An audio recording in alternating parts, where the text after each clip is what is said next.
University of Oregon working with Joe. So today I'm going to be talking about the work on explosive subaqueous eruptions and the role of condensable gas jets in underwater eruptions. So before I get too far into it, I just want to start out with some background on subaqueous volcanism, just to make sure Oh my gosh. Sorry. No, that we're I saw something and I was like, is that just to make sure we're all on the same page. Um, so just real quickly, today I'm going to be talking about eruption jet plume and column. We're all familiar with these terms, but it may mean different things to different people. So I just wanted to clarify today when I talk about eruption jets, I'm referring to that region over the vents where transport is driven by the momentum inherited from conduit-related processes.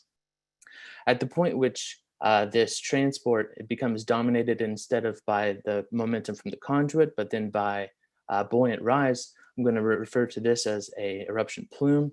And then these two things together make up the eruption column. Additionally, I'm going to be referring to tephra, solids, and particles in different ways, especially when I get to the modeling, I'll probably call them solids or particles. And in all of this in today's talk, I'm referring to anything from fine ash to lapilli size, but not including things as large as blocks and bombs. So now, what is subaqueous volcanism? Well, very simply, it is just volcanoes underwater. So in this talk, we can be referring to things both in sublacustine as well as submarine environments. And so why do we care if it all happens underwater? Well, we know that generally over 70% of all eruptions occur underwater. These occur in environments such as mid-oceanic ridge environments that have a range of dynamic eruption mechanisms from effusive to explosive. But then we also have volcanoes concentrated in arcs that make up a lot of the population of underwater volcanoes around the world, including a number in the Aleutians as well as the Marianas and the Kermadec Arc, and some in the Caribbean and Mediterranean as well. So they're widely dispersed in the world. These underwater eruptions can have human-related hazards similar to those that we see in subaerial eruptions, especially when we have cases like we see here, where we actually have a breach from a subaqueous eruption into the subaerial environment, where we can see things develop like a subaerial plume or a basal surge. We can also have substantial financial hazards where plumes can disrupt aviation routes, as well as something like we see here in this pumice draft can disrupt shipping routes and cause other issues, blocking up harbors, which can lead to massive financial losses for different local economies and global economies given the specific situation. We also have this interesting phenomenon that we are still really learning as a community about different biological effects of underwater eruptions, where on one hand we see cases where we have acidification of the local environment that can cause large-scale biology kills, extensive local biology kills. And then on the other hand, we know that there are many cases in the world, especially in the deep water environment, where volcanoes can provide the necessary nutrients to establish life and to nourish life in that environment. So all of these things are related to the dynamics of an eruption and the chemistry, but I would argue that we still have a fairly poor understanding of a lot of processes related to explosive volcanism underwater. So one of these reasons is because we lack some of the just early fundamental observations that have led to so many advancements in subaerial volcanology. We've always been able to, from the beginning of volcanology as a science, where observations were recorded by different early scientists, we're able to tie observations and the dynamics that we see with our eyes to the deposits. And then from that, we begin to build a story. Well, we don't necessarily have a plethora of observations of these eruptions, especially when we're trying to decipher how subaqueous eruptions are different from that of the subaerial counterparts. So we do have cases in the shallowest or most intense eruptions where we do have a surface breach, but these tend to be the most similar to that of a subaerial environment. We do have cases where we produce, where submarine volcanoes can produce discolored ash plumes, which can be utilized to decipher some bit about the underlying dynamics. We also see things like pumice rafts that can give us some insight as well. And then lastly, we have just these two cases at Northwest Rota 1 and West Mata, where we have evidence of, or direct observational evidence of explosive volcanism. But these are just two snapshots into a large range of different dynamic styles that likely exist underwater. And so this is all to say is that until we have those observations, we're going to be somewhat limited in our understanding of how these eruptions progress underwater. We have, but it's difficult to get those observations, right? I mean, it's difficult enough just to get out and study samples in situ on the seafloor. First, we know that it's extremely costly to get out there. Some of these, even cruises to get out to study the just deposits can be, tens of thousands of dollars a day to operate. Even more importantly, there's a timeliness issue. This is an example of Havre 2012, where we knew this was one of the largest eruptions in the last century for the submarine environment, but it still took months to get out for like an early reconnaissance and years to get out to study them in detail. So by this time, the eruption was long over, and any opportunity to study the eruption dynamics in situ has completely faded. And another thing we learned from the Havre 2012 eruption is that subaqueous eruptions can be difficult to decipher after the fact. So for this eruption specifically, we know that a large majority of the material that was erupted during this time period was transported far from the vent and carried in a lofted pumice raft. So if this eruption, or if these near vent deposits were to be uplifted and studied after the fact without observation of that pumice raft, our estimation of what this eruption would have looked like and the volume and size of the eruption would be off by orders of magnitude. So my argument here is that we can utilize computational modeling to fill in some of these gaps in our knowledge, to be able to try to link what we can observe at the surface in terms of breaches, discolored ash plumes, and pumice rafts, with what's happening in the deep water environment, or just underwater, utilizing computational modeling. And before I present my model, I wanted to highlight some of the key models that have helped us gain a fundamental understanding of the role of water in explosive eruptions in some existing numerical models. The first of these is Koyaguchi and Woods in 1996, utilized the Woods model to study the effects of entrainment on an eruption column.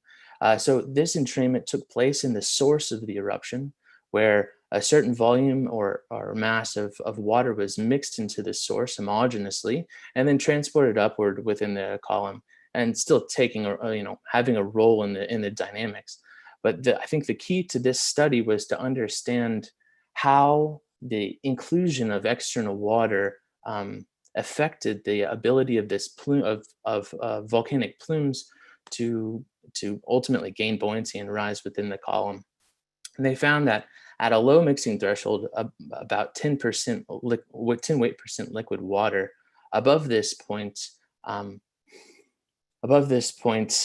the eruption columns were limited in their ability to attain buoyancy. And so, but below this, a certain amount of water would actually aid in an eruption column's ability to become buoyant.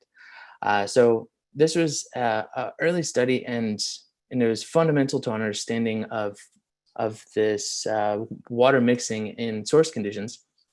But it doesn't really evaluate what happens with water interaction above the source.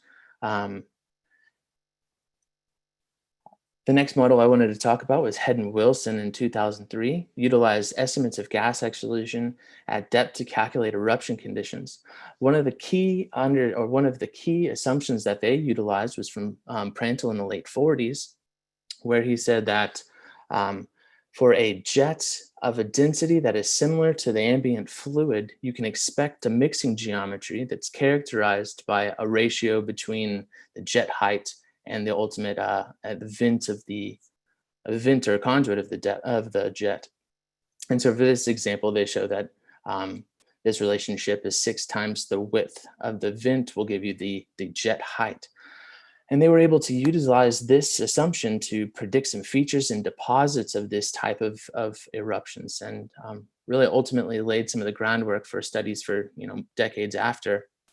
But we have a kind of a limitation in each of these, is that we simplify that the complex geometries and complex dynamic nature of these problems has been simplified, and we really need to focus a model into hydrophase change and mixing dynamics in situ, and how they ultimately affect those jet dynamics. So that's where we come in. Today I'm going to present the subaqueous eruption model that I generated in my PhD. I also wanted to note that this section and then the following section will be published very recently in JGR, so be on the lookout for that paper. And if you wanted any additional background information that I couldn't give you in a question and answer, look out for that, and you can reference that there. Our model is based on continuum methods. So what is a continuum? This is basically just a way to treat a collection of particles within a given volume by their bulk properties. So a good example of this is air. We perceive air or any gas as this, fairly continuous fluid. But you know that if you were to zoom in at a fine scale or a nanoscale, that you'd see individual particles moving around in space, and that the local speed or average speed of these particles will give you information about the temperature that you're feeling, as well as the local concentration of these particles will tell you about will be density that you feel. And so I just wanted to include this figure to show that it is important to consider sample volume. So if you have too small of a sample volume, then small changes in number of particles within that given sample volume will result in large changes in the measured or measured bulk properties. But once you increase to a certain size where you have enough particles that you're averaging over, then you can really begin to characterize that collection of particles by their bulk properties. So this example is just for a very simple system where we have one phase bouncing around in space, but we really need to consider a more complex model, like a multi-phase model, where we have more than just that singular phase.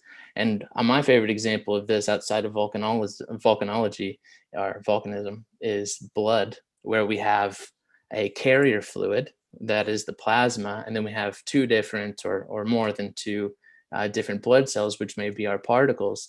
And we would be able to simulate these the flow of blood by allowing the plasma and the blood cells to interact, and so they'd be drag coupled, and we'd track their collisions, and that would ultimately dictate how they flow in veins and arteries. So we can do a similar thing with eruption models, where we have a carrier fluid or multiple carrier fluids in some cases, which would be volcanic gases, an atmosphere, and or a liquid water, which will be the case today. And then we also have as many particle phases as needed to characterize the system. And so each one of these particle populations would have a given, given density and a given diameter. But in order to do this, we solve some PDEs, these continuum equations that define the transport. So these that I'm showing are the conservation of mass, energy, and momentum, the top of which are a hybrid fluid phase, which I'm going to introduce in a second, and then the bottom are these particle phases. So this is a generalized equation that would be replicated for each particle phase, and then we'd alter the input density and other properties specific to those phases.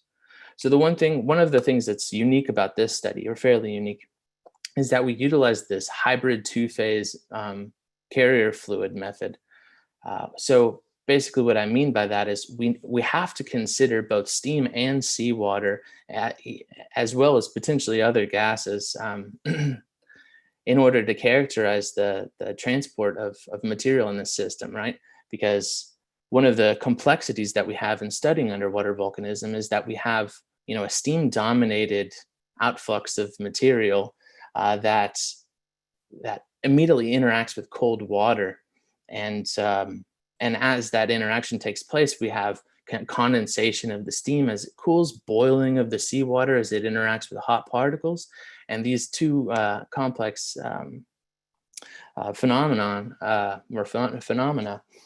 really are going to dictate some of a large portion of the dynamics. So we have to consider both carrier fluid phases. So we do this by, at each individual grid cell, we calculate the local property inside of that grid cell based on the relative volumes of steam and water. So if we have more steam, it behaves with more like steam with a lower density and a lower viscosity. And then if we have more water, it's the opposite relationship. In order to do this, we need to have an equation of state that characterizes a continuum between the steam and seawater densities. I'd also like to point out that seawater here also takes into account salinity, so that we can track changes within the water column as well. And then also we need to really consider what happens with saturation temperature. As pretty much everyone knows, I'm sure, it's common knowledge that at sea level, we can expect boiling of water, of pure water, to occur at 100 C or around 100 C, or at 100 C. But if we increase this to the pressure at 1 kilometer water depth, then this elevates all the way to 305 C. So this is important to consider when you're evaluating eruptions that are occurring in deep water. It's going to have a substantial effect. So we calculate this in situ at each grid cell for each time step. And then we utilize this in the last part of the conservation of energy equation, where we are calculating the effects of of this hydrophase change reaction. So we have latent heat multiplied by a reaction rate divided by a characteristic volume.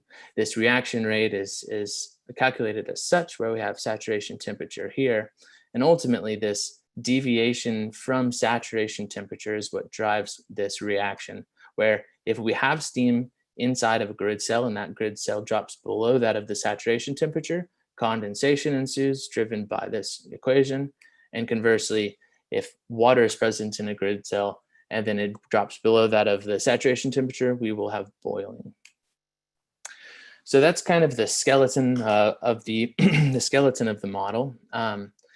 But in order to convince ourselves, and more importantly, in order to convince you that we have done this appropriately and that this model works, we undertake a three-pronged validation approach. I'm going to kind of run through the first two today just because we're a little bit shorter time format. But this is all in the paper if you want to look at it more in depth. The first prong of this approach is just to validate the single phase dynamics. So this was just water into water, where we do take into account salinity and elevated temperatures, like I said. And we tried to reproduce some of the hydrothermal plumes that were measured by Rudnicki and Elderfield in '92, and then modeled later in that study, as well as in Carato et al. And we show in the paper that we do a good job of capturing the measured neutral buoyancy heights for these water plumes. Next, we wanted to show that we're capturing our condensation and boiling dynamics, but this is a challenging component of this study because we don't have many examples, definitely not in nature, but even in engineering literature, of large-scale condensation of steam as a phenomenon. So we turn to direct contact condensation, which is a branch of nuclear engineering, where they utilize these experiments where they inject a jet of heated steam into a subcooled fluid, in this case water, and then track the morphological regimes of that occur based on changes in the initial conditions.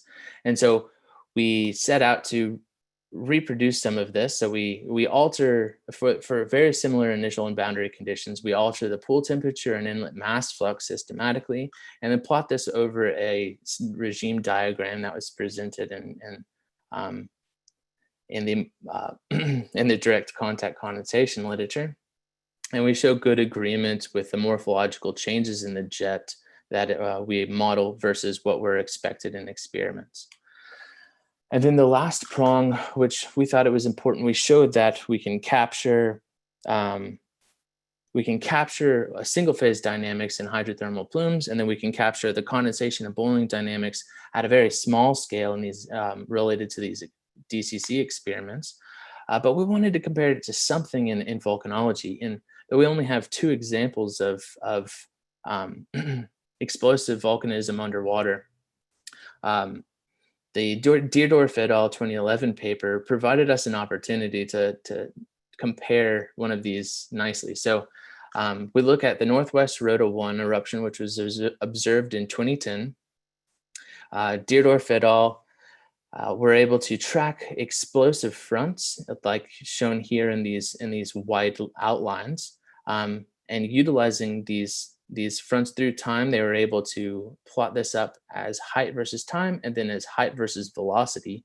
Their data is shown here in gray and black, where they show that with an initial velocity of about 4 meters per second, you see a rapid reduction in velocity until about 1.5 meters per second, where you have this transition from momentum-driven to buoyancy-driven transport. So we utilized the same initial conditions and boundary conditions provided in this paper to set up a model which looks like this. So we have steam concentration on the left and velocity on the right. And if you were to take a profile over top of this this simulation, it looks as this red curve here, where we show good agreement with the measured velocity profiles from Deerdorf et al. So this was exciting. I think it showed us that even though this is a bit smaller scale than some of the simulations ultimately will be, we're able to reproduce some volcanologic phenomenon. So now I'm going to tell you a little bit about my my results, and so some of the heart of this study, ultimately to decipher what controls condensable gas jet behavior. So this star here is to remind me to tell you that in this section, we're only considering jets that do not carry solid phases. So the next section will include solid particles. In order to step into this, I must first introduce these criteria for comparison.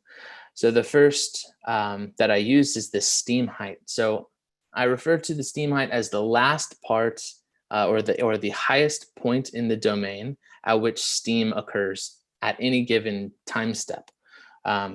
So this would be kind of the last point that condensation happens, above which there is no steam inside of the simulation. Next, I present the jet height, which is basically the opposite. It is the last point at which mixing is limited, and you basically have pure gas or pure steam in the cell. And so both of these oscillate up and down within any given simulation. And so I present these in terms of both maximum and mean values. The maximum showing kind of the key to hazards, whereas the mean value shows you more of a characteristic view of the entire simulation.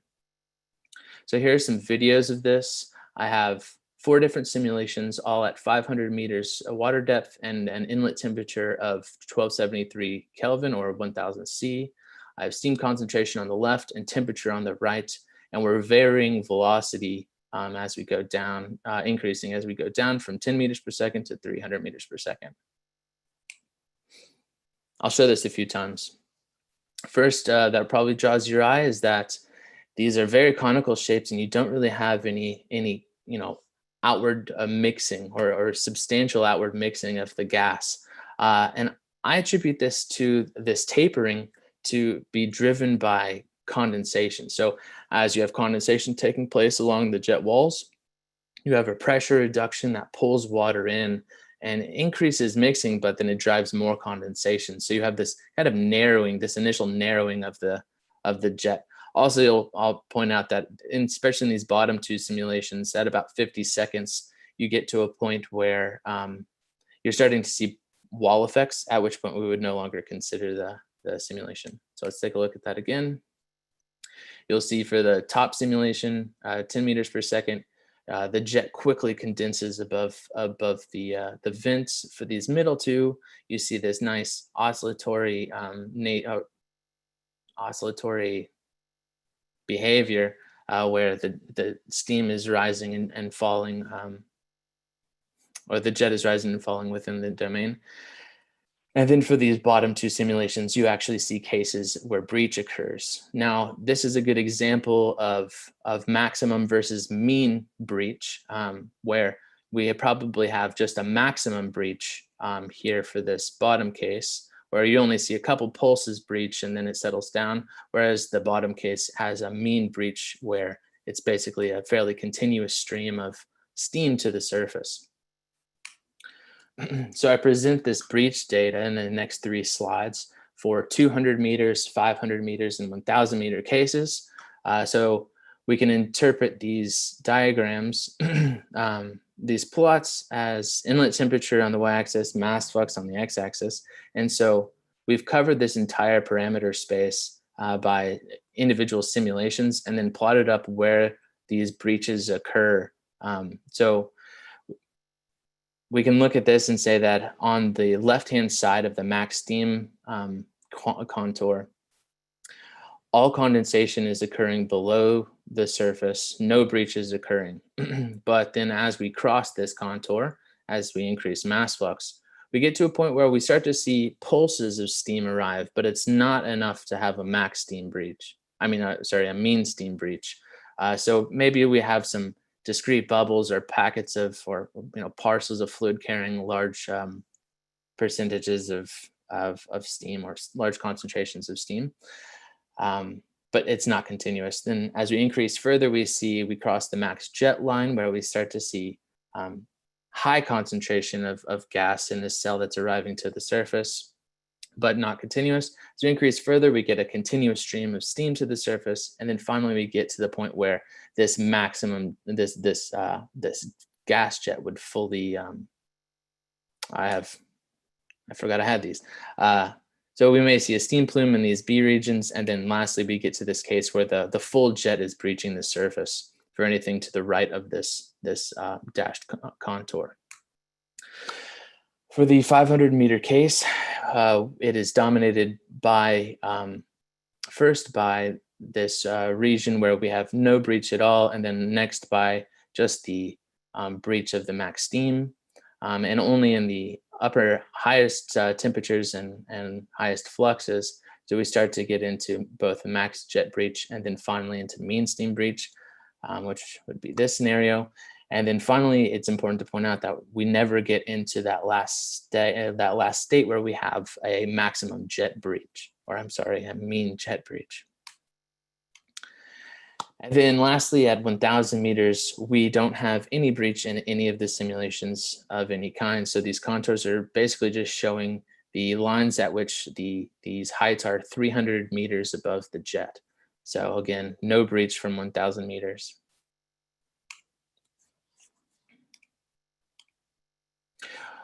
We can plot this data up in terms of the percentage of the erupted steam mass that breaches the surface. You can see very high percentages for the most energetic of the simulations at 200 meters water depth, whereas for most of the simulations at 500 meters are below 10% of the steam making it to the surface. So lastly, to summarize, as we increase mass eruption rate and eruption temperature, or shallow or vent depth, we can move from this point where we have all condensation below the surface to a region where we might have a steam plume being generated from eruptions at depth. But this region is probably not extremely particle-laden plume that is being developed. because you're bringing fairly low concentrations of steam that are really just bubbling through to the surface. And then finally, once we cross that point into where we have a full jet breach, this is when you can really start to develop something that looks like a subaerial ash-laden plume. But what about cases where we don't have a breach? Is there anything that we can turn to kind of assess the dynamics at depth?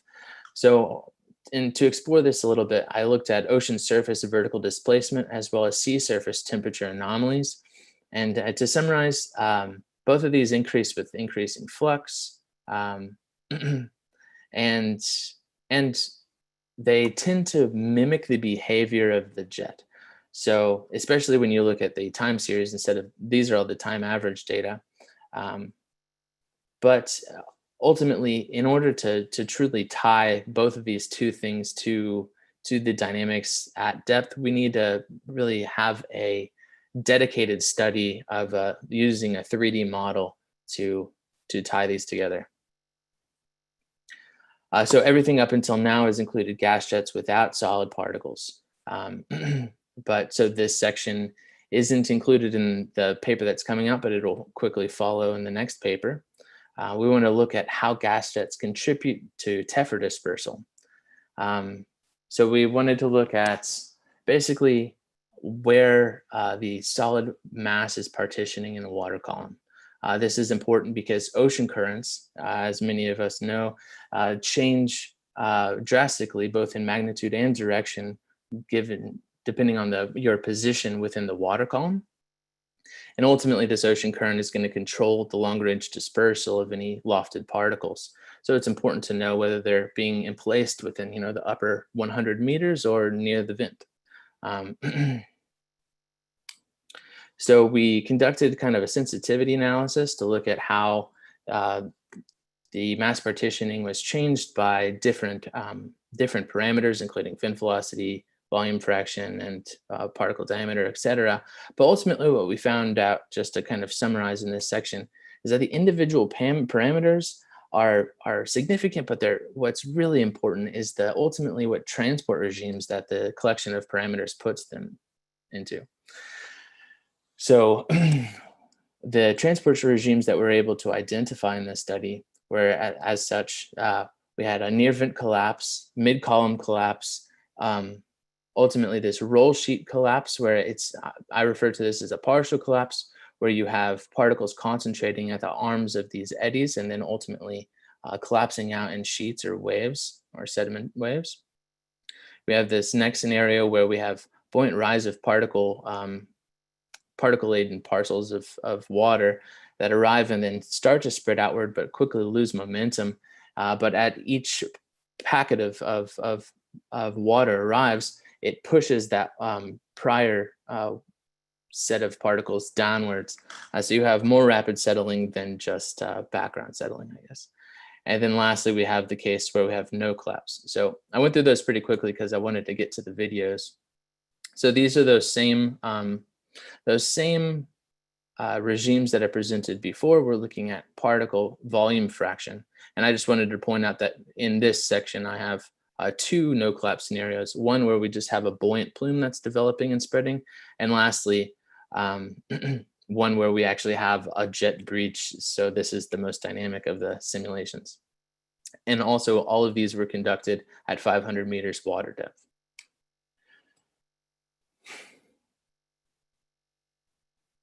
So we see in this top scenario, the near vent collapse, you really don't have enough inertia or enough mixing to rise into the water column enough to generate buoyancy. So you quickly collapse downwards and feed these small density currents. The mid column collapse is basically the same thing, but instead we're rising a bit higher, driven by a stronger initial inertia or initial momentum, but we still have collapse and feeding a bit stronger, more intense density currents that have a bit more intense lofting. I'm gonna start it over. In the center case, we have the roll sheet partial collapse, where we start to see these particles concentrating in the arms of the eddies and then falling out in these sediment waves, as you can see. And as these arrive to the surface, they generate fairly large density currents that are moving outwards. This rise and settle phenomenon, or you can see these eddies as they're arriving to the surface, they spread outwardly, lose momentum, and kind of stall. But then as the next ones arrive, they're pushing this prior material downwards.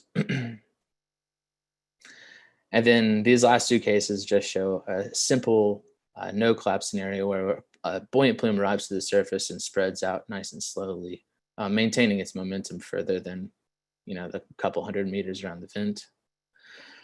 And then lastly, we have this absurdly energetic scenario where we have a full jet breach, where we can see particles arriving to the surface and quickly being spread by the momentum inherited from the jet. And then as you see kind of the simulation interacting with the wall, it starts to flow backwards into the window that we're seeing. So we're able to plot these regimes up in this kind of regime space where we have mass eruption rate on the y-axis and stability factor on the x-axis. Here we're showing partial collapse in green, no collapse in yellow, and then blue is breach, and gray is showing jet breach. So this is mass eruption rate in kilograms per second, as well as stability factor, which is the Stokes number over the Froude number squared. Stability factor tells us a bit about where particles are concentrating or tending to go within an individual eddy. So two things I'd like to point out in this slide is that we can see a pretty nice definition between no collapse and when we start to actually have breach in this transition in mass eruption rate. And then also as we increase stability factor towards the right, we tend to increase the likelihood of partial collapse, which is actually predicted in the Burgess and Brigance 2002 paper, where they looked at the stability factor, which is shown here in these bolded lines.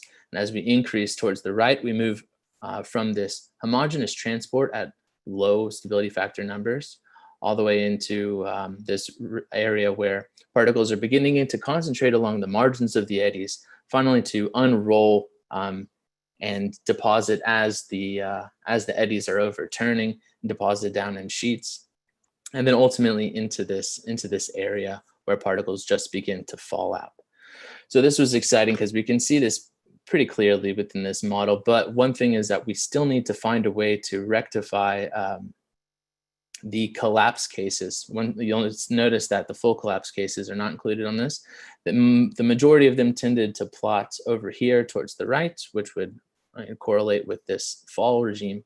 But we also had a few that were concentrating kind of in this area. So we're looking for another way to plot this up that delineates that as well.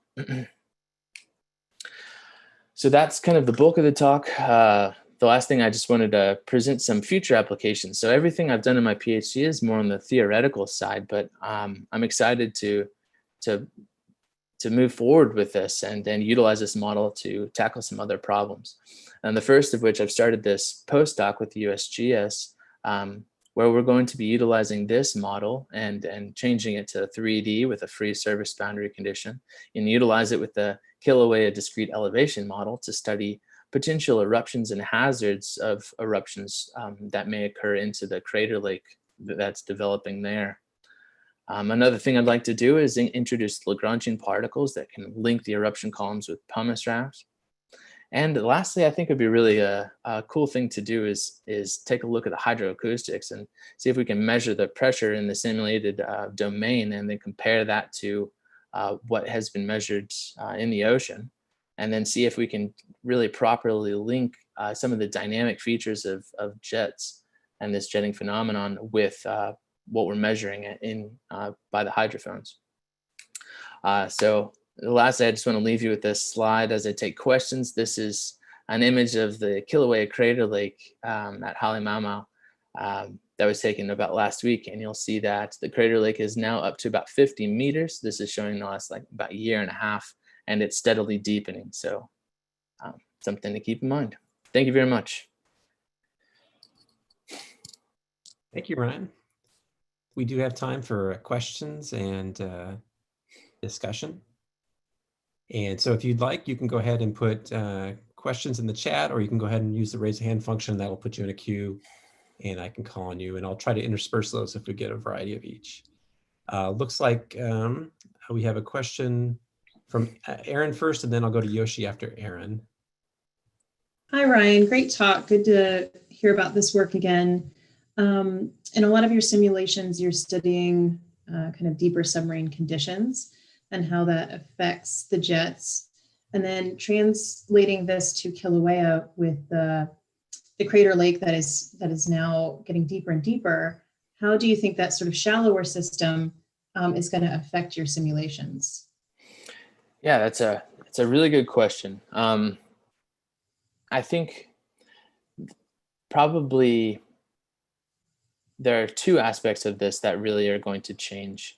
The first is that when I was studying these kind of deeper water scenarios, I wasn't as much concerned with non-continuous behavior because you're more likely to have a breach from depth from a continuous jet than you are from like discrete blasts.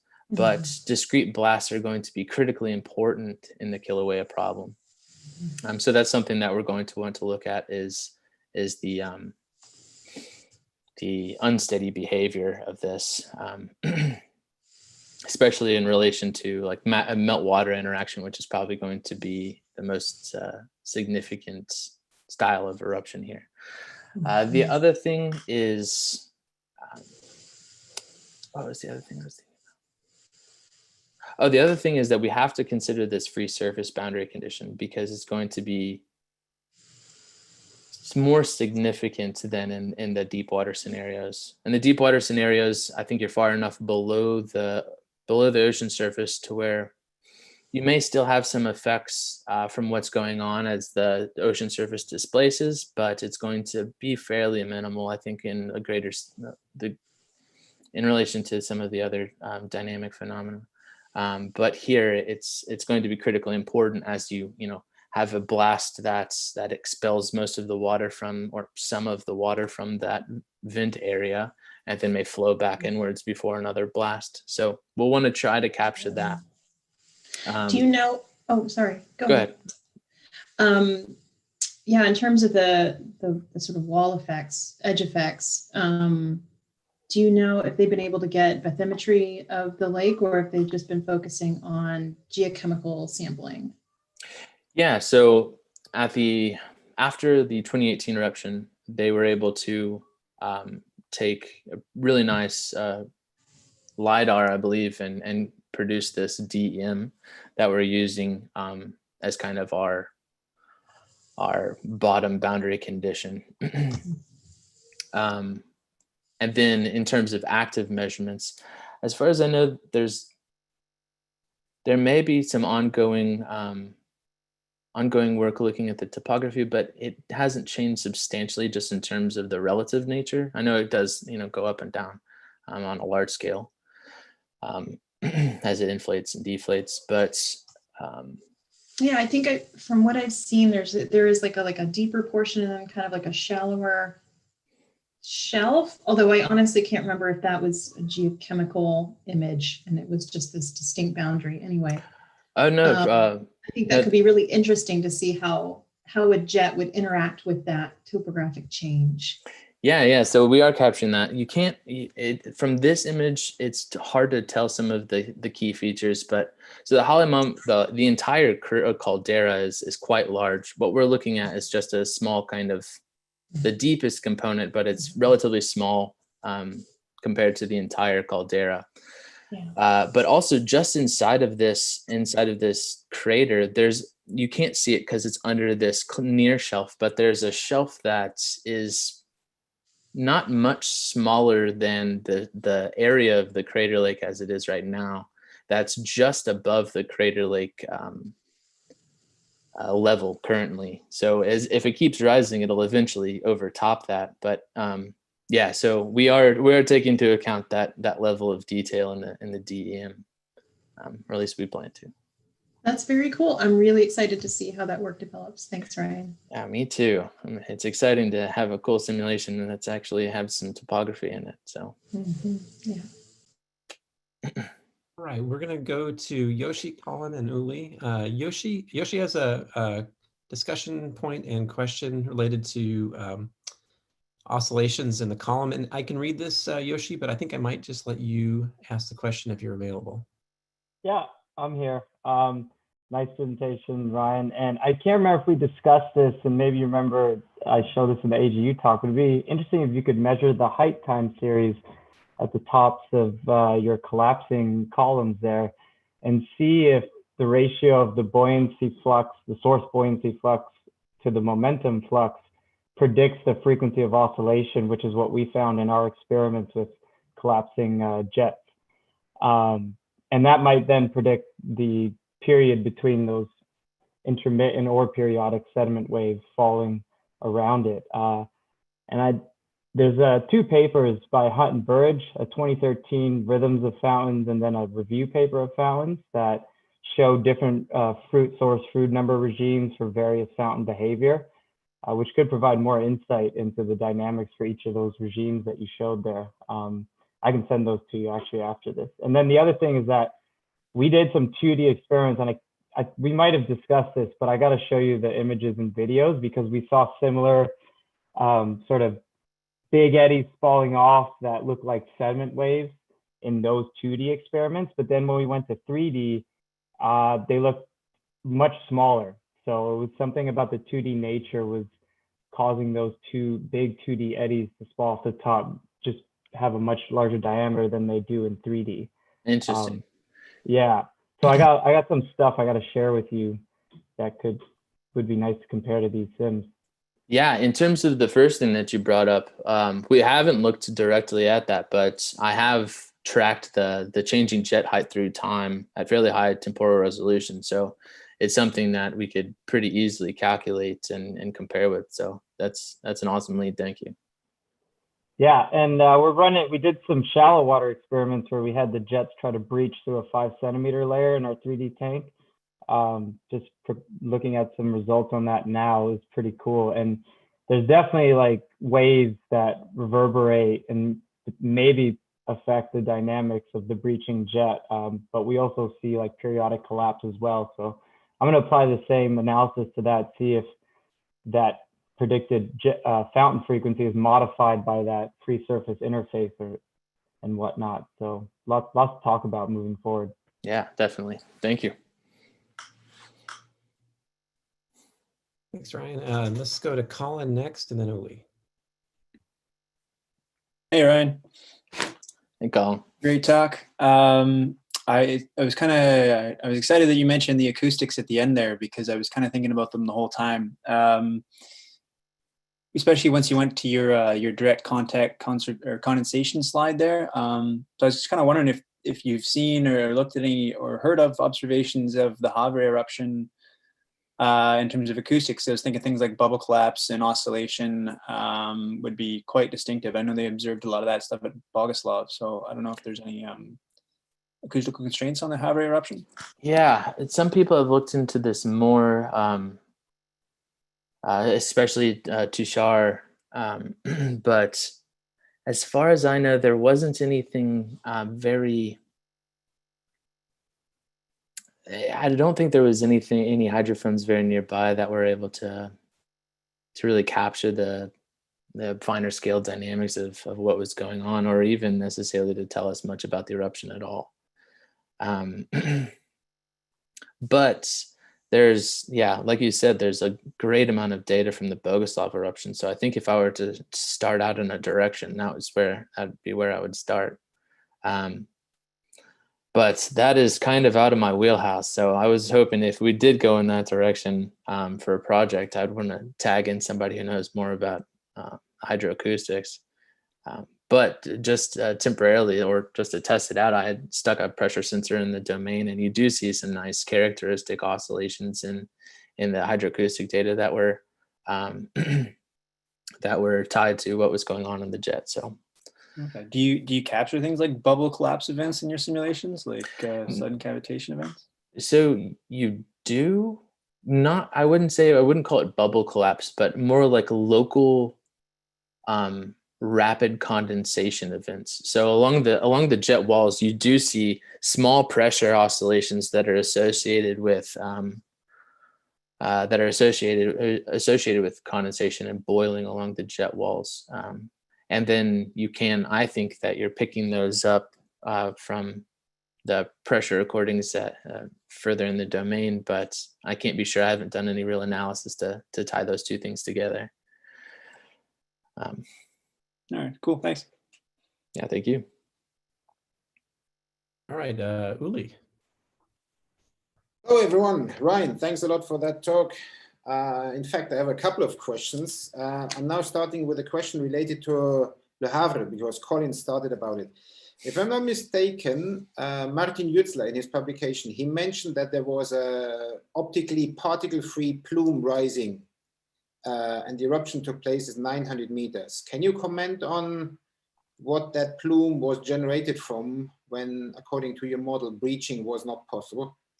Yeah, so that was one thing that, well, there's a couple sides to this answer. First, we're not sure where that plume comes from. There are some folks believe that it could have been a primary feature resulting from breach. And then others think that it could have been a secondary feature of gas either streaming out of the pumice or coming out of broken pumice upon arrival of the pumice raft, or even potentially being generated from evaporation of hot water at the surface of the ocean. But going back to the potential of it being a breach, and this is kind of an important thing for the first half of the study, when we were really just looking at just gas into water, just steam into water. We didn't include particles. Well, it turns out when you include particles, they can have a pretty substantial effect, especially if they're fairly concentrated. So the added inertia and thermal mass actually helps propel the jet further into the water column. And I'm just now actually running some Havre specific cases currently, just showing like if you had the max eruption scenario, could you generate a breach? And it actually looks like you could have a steam breach, but I'm not really ready to talk on that in too specific detail yet, but it's something that I'm kind of working on. Maybe a follow-up question. Joe, just interrupt me. You mentioned steam. When you speak of steam, I'm assuming you're speaking of H2O only. I'm working on the Serreta eruption of the Azores, where we have direct visual observation of CO2 bubbles. So what would happen to your breaching, non-breaching calculations when the jet is not water steam only? Yeah, no, and that's something that I've thought about and I've wanted to include, but it's just another layer that I haven't gotten around to, but we definitely can. One of the nice things about that hybrid fluid phase model or method that I was talking about is we can have more gases as well that are taking part in this, that just don't take part in the hydrous phase change reaction. And then we can also allow them to dissolve within the water if we have a dissolution rate or some sort of kinetic information about the CO2. But I'm not exactly sure how it'll behave, because we know that CO2 dissolves rapidly in the ocean, especially in the deep ocean where it's kind of highly soluble. I'm not sure about the exact rates of that or sulfur as well. But when I'm considering this problem, I often think about what would happen if you had condensation in a mixed gas environment in a jet. And so what I would expect to happen is as condensation occurs along the walls, you're left with this like CO2 buffering layer that might actually slow down the condensation a bit, and that's going to be it's going to be somewhat controlled by the interior mixing of gases within the jet as well, that rate. But it probably does produce at least some sort of buffering that might have a delay in condensation of the jet and increase the survivability of the jet towards the surface. But it's something that we can explore, and I've wanted to look into. I just haven't got around to yet. How big are the? I mean, how much gas is arriving to the surface at it's Sereta, I believe. Yes, well, the eruption was in 1998 to 2001, so you can think of how good the pictures are that were taken back then from the ROVs. We have several centimeter-sized bubbles that have been observed rising vertically through the water column over several meters. So that must be something that is not water steam. That's all I can say to that. Yeah. Is it just the morphology of the bubbles that clue you into it not being steam and more likely being CO2? Just how big they are and that they're arriving at the surface? Well, the eruption took place from what I think was a fissure at approximately 300 meters water depth.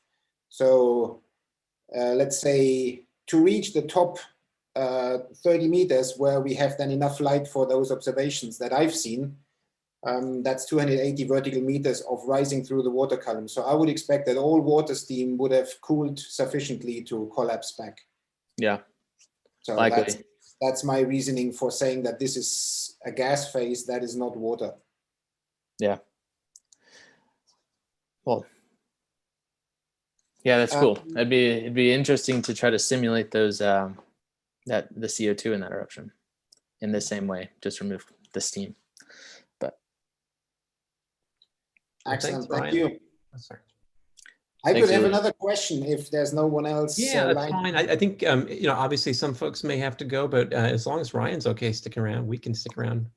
Of course. Yeah. I have a question concerning your model on slide 18, where you said like after 50 seconds or so, don't worry about what the lower two most simulations are showing.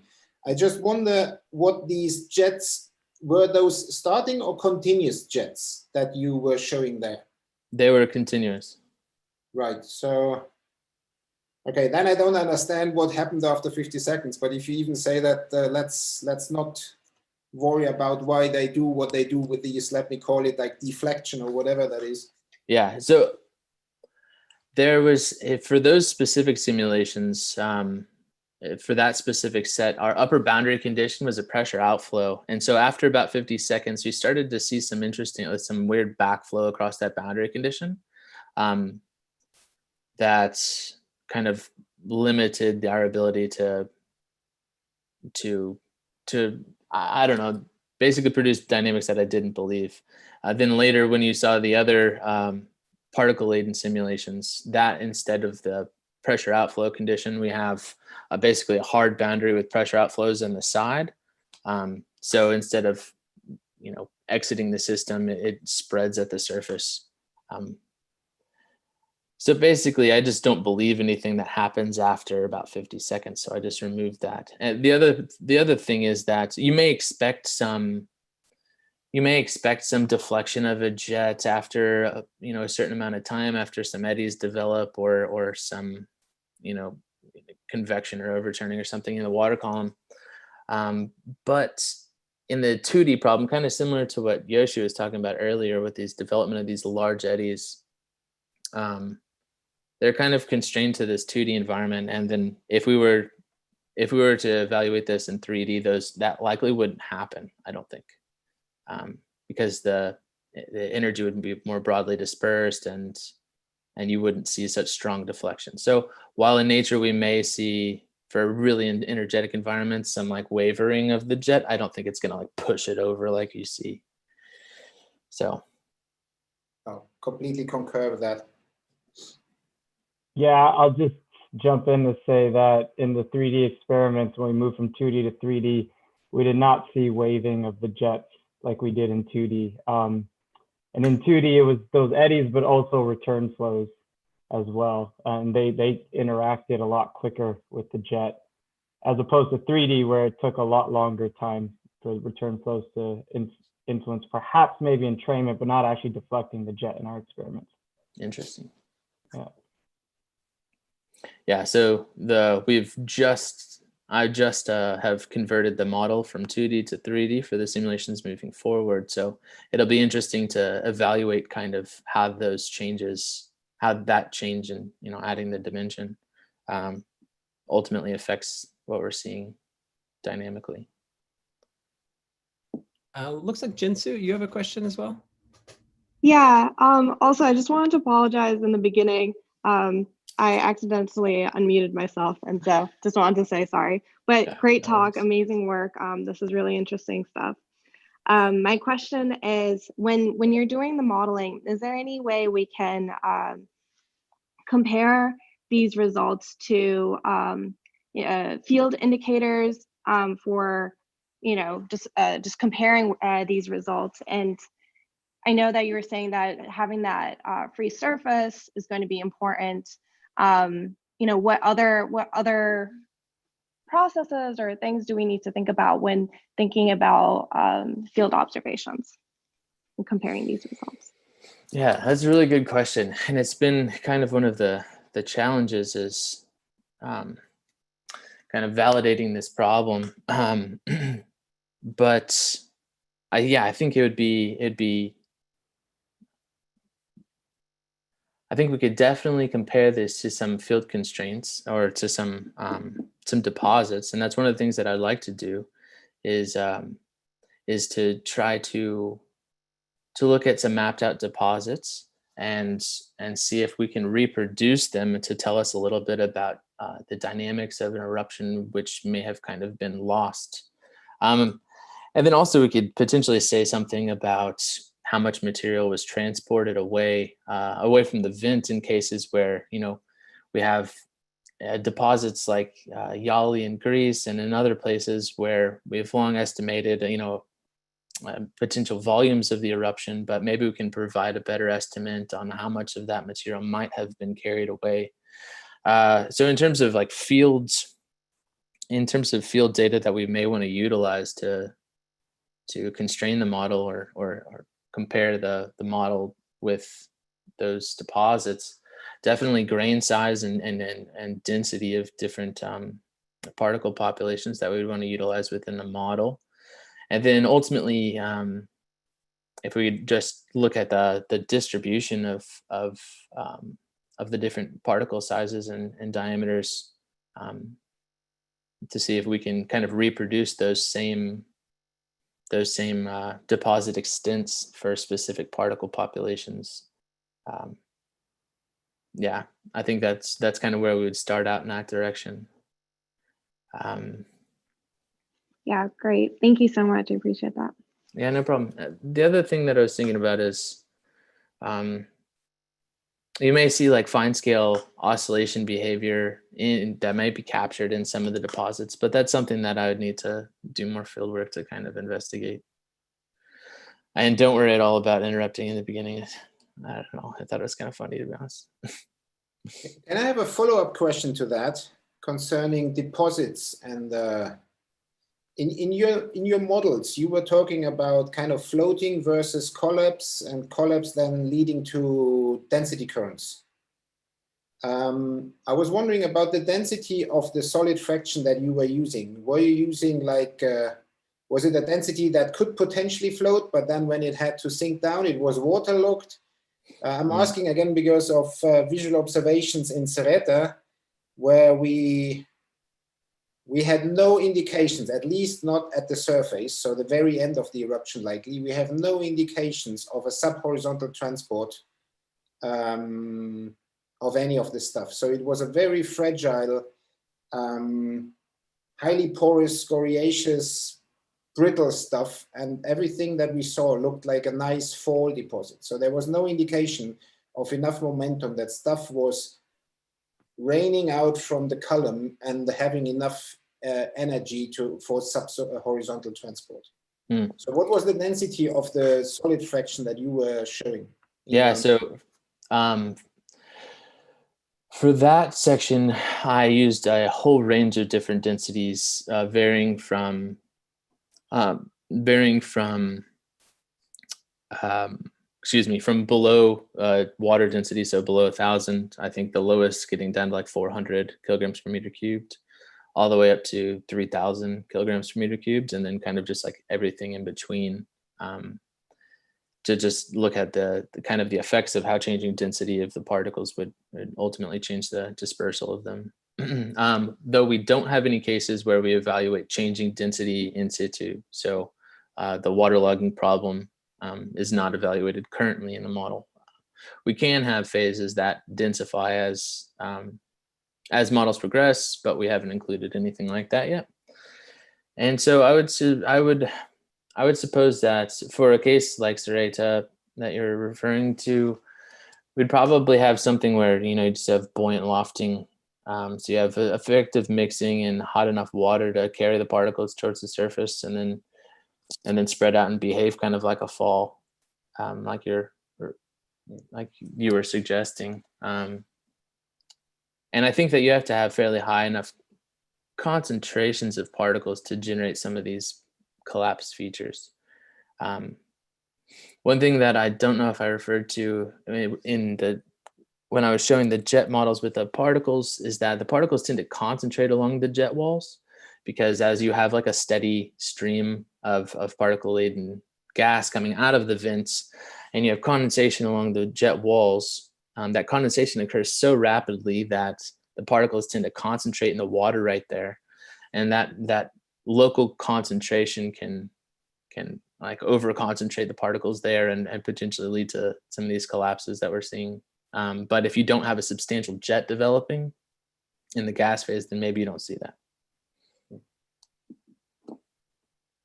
So I think the moral of that story is that it's all related to how the concentration of particles, as well as the density of the particles and the size, but for the different regimes that you may see.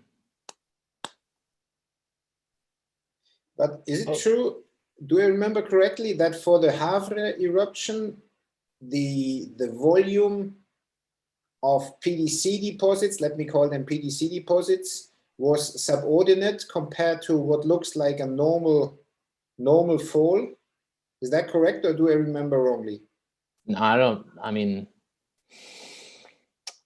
don't know if we have, I think we do have good or decent estimates of the kind of deposits that were thought to be potential PDCs, but yeah, they were very minor relative to, or at least relative to what was, you know, lofted into or carried in the pumice raft. Relative to the rest of that material that Aaron studied in the ash and lapilli layer, I don't remember what those relative volumes were, but they're similar.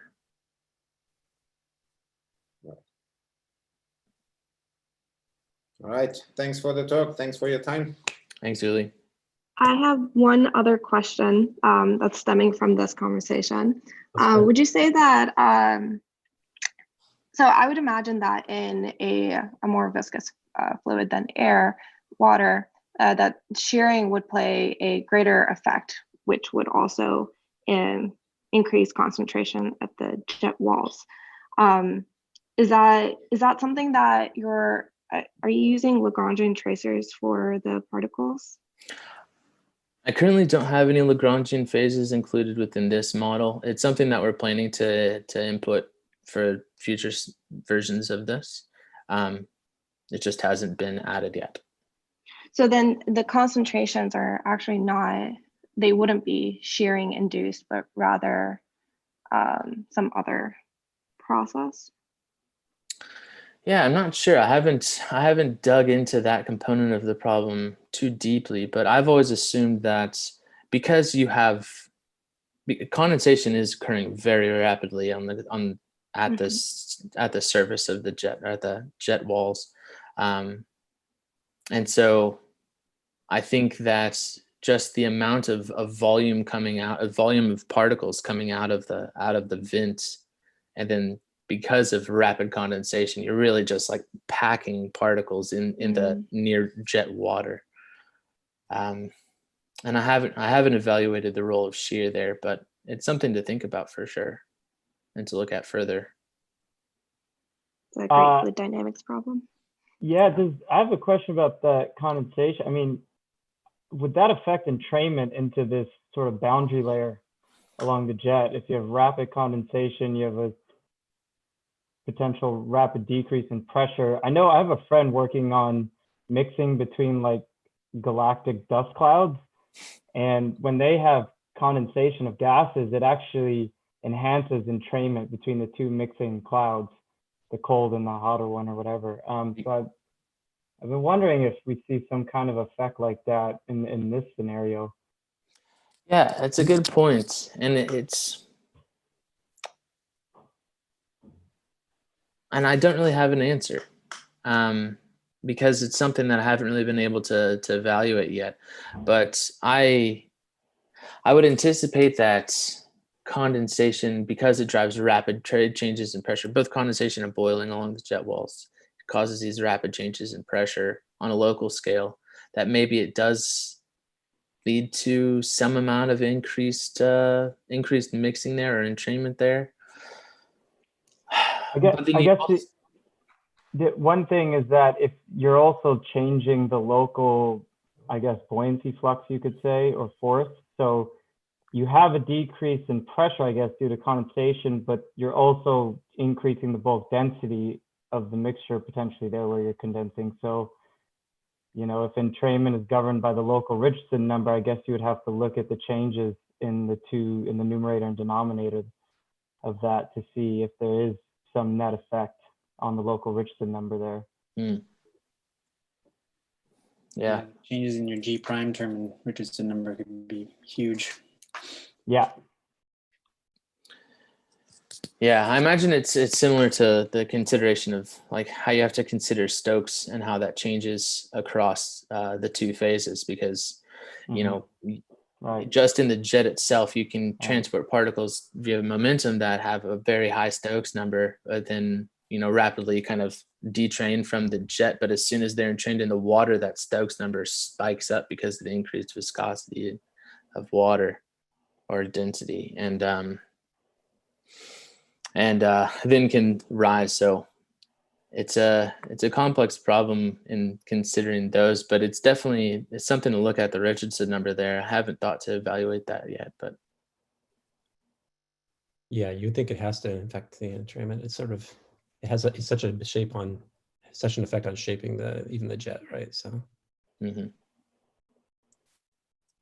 Other questions? Did you have one last comment, Colin? We're kind of just some free discussion here. Yeah, right? So I was kind of doing a little thought experiment in my head about. So I was thinking about your regime diagram of gas mass flux versus depth and sort of your breaching conditions. And I was trying to think of like how ways to put some physical constraints on that by thinking about fragmentation regimes as a function of depth and differential pressure. Just kind of thinking like, you know, if you couple a simple fragmentation model that's dependent on pressure differential for a given magma composition and given mass or gas content, does then your gas flux, which is a function of velocity and therefore fragmentation energy, become a function of depth? So can you maybe constrain that regime diagram a bit for a given situation, for example, for the Havre eruption, based on that kind of argument? Yeah, absolutely. I think for that early study, one of the reasons that we presented it in the way that we did was kind of to try to remove any unnecessary assumptions that we didn't have to have, because we already have to have so many other, you know, simplifications and assumptions. So really tried to present that in terms of like the most broad parameter space as possible. But if you were to try to utilize this in a more dedicated way, kind of with the Havre simulations, what we're doing right now is trying to look at, what you can anticipate with something like, oh man, I'm blanking on this right now, but what you can anticipate using like gas X solution with the estimates with a vent pressure and see what